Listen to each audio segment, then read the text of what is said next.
কেন বলেছো আমি বাবা হতে যাচ্ছি? আমি সত্যি সত্যি প্রেগনেন্ট, আর আমার গর্ভের সন্তান তোমার। আমার সাথে অবশ্যই কোনো না কোনো চক্রান্ত হচ্ছে। আপনার মেয়ে কোথায়? ও তো অফিসে আপনার মেয়ে যেমন চরিত্রহীন নষ্ট একটা মেয়ে, এটা আমার কখনোই জানা ছিল না। এরকম নষ্টামি করে কান্নাকার বাচ্চা আমার নামে চালিয়ে দিচ্ছে। খবরদার! আমার মেয়ে কোনো খারাপ মেয়ে না। কি ব্যাপার আপনি? আমি মেঘলার সাথে কথা বলতে এসেছি। আমি কি করছি আমি সেটা শুনতে চাই। কও। আমি তোমার হাজবেন্ড। আমি তো জানি এই গর্ভের সন্তানটা আমার না, তাহলে সন্তানটা কার? তার সন্তান মানে? চোখের সামনে একটা মানুষের চরিত্র কলঙ্ক লাগিয়ে দিচ্ছেন। আমি ডিভোর্স চাই।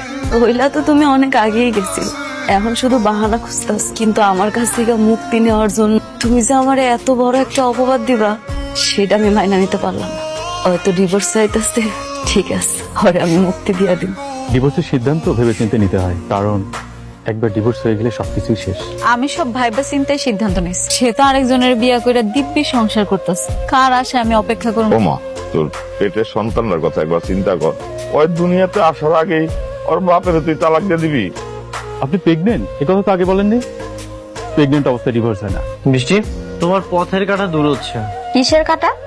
মেঘলা ডিভোর্স দেওয়ার জন্য রাজি হয়ে গেছে। ওকে আমি এমন ভাবে বলেছি, ও রাজি হয়ে গেছে। স্যার, আসসালামু আলাইকুম। ওয়ালাইকুম